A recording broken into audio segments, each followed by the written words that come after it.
Why we love to suffer. Another interesting topic. And this is not something that was brought up only once or twice in the comments or in coaching sessions or in by my teachers who have taught me so much. Why do we love to suffer? This is a strange thing because no one loves to suffer. Okay, that's a fact, right? No, apparently it's not. Why would I continue to want to suffer? What could be the reason I want to suffer?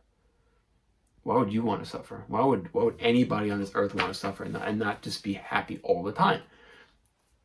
That seems so obvious, right? It seems, well, I want to be happy, so suffering is the opposite of happiness, so I choose happiness. If that were true, the world would be a utopia. It would just be perfect, and everything would be kumbaya. And perhaps that's not the reason this world exists. Perhaps that's not the purpose of it. And well, I'm sorry, perhaps it appears that it's not, because while we're here, apparently there's some juice being squeezed out of the suffering. There's something there, right? But what is it? And I asked the teacher this. I said, why is it that I keep doing this, right? What's this pattern all about? And what am I doing? I know this is causing me suffering. I every time I do it, I'm in a bad place and I don't like it and I just can't help myself. So there's two parts to this answer, and I was giving these answers on multiple occasions. I'm so grateful for that. The first answer is why people like to suffer, like or continue to, okay, is because they can't help themselves. They can't see it in the moment. So what can we do to see it in the moment? Listening, in many cases, works. Listening to whom? Those around you. You know, those who you trust in a non-judgmental, they're looking out for you in a non-judgmental manner, and they say something to you like, and you just shrug it off and say, "Oh, it's not me. No, I don't do that. No, that's no way, not me. Everyone else but me." You do this a couple dozen times, and you've missed a message, and you suffer every time. And it's hard to not be stubborn and say, "I know everything," and I do this all the time. I just don't listen sometimes. I don't hear the message.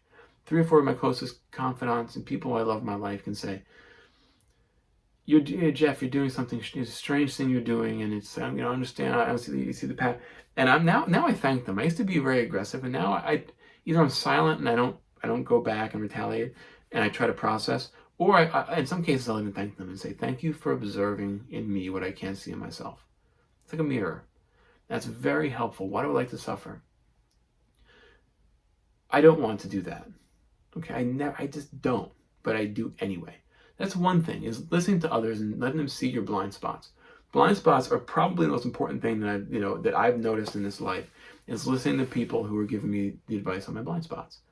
And you know who these people are, who are just really looking out for your best interest and say, "Hey, Jeff, I noticed something you're doing, and I love you, man." And my friend, my buddy might say this, my wife might say this, my daughter might say this. She sees it. Uh, and then I have to take that and really be with it and look at it and accept it. It's a wonderful thing.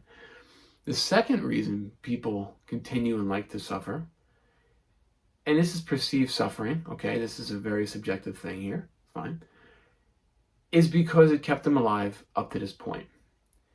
The mind, I was taught this, right, by a few teachers. The mind doesn't care if you're happy or not.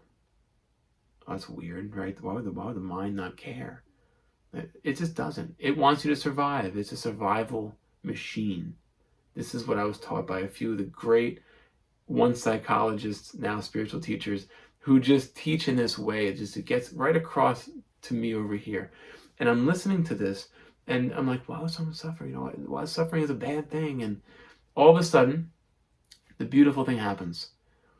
I realize that the suffering is a survival program, and that I have become grateful that I'm being made to survive by the mind. I don't fight the mind and say, "You stink, mind. How dare you, ego?" And I'm trying to ascend here. It's like all these things you say to yourself. And who's ascending anyhow, right? How do we do that anyway? Whatever. Next time, next video. So the suffering happens for a reason, and I don't necessarily like it, but I can now see why it's happening, at least, and I can sit with it and know this is something that's happening because it's what has kept me alive all these years. And the mind being a computer. So in life, I'm a computer programmer, and there's this logical part of the mind over here that helps to analyze stuff like this and topics like this. And now I see it more clearly that if something caused survival, I'm still here, then keep doing it because we gotta live. Otherwise, we're dead, right? We're the only show in town. Jeff has to be here or else, and that's the ego's job, the mind or whatever. So this liking to suffer is more like liking to survive or just surviving. And when you break the pattern, it takes a lot of power to break the pattern because the mind will fight and claw and say, no, this has been the way. We're still here. Why would you change this? Good question. So why do we like to suffer? We don't, as far as I can tell, but we still do it. And those are two of the reasons why. And thank you as always for joining me. I love you all and have a wonderful day ahead. Thank you for listening. Bye for now.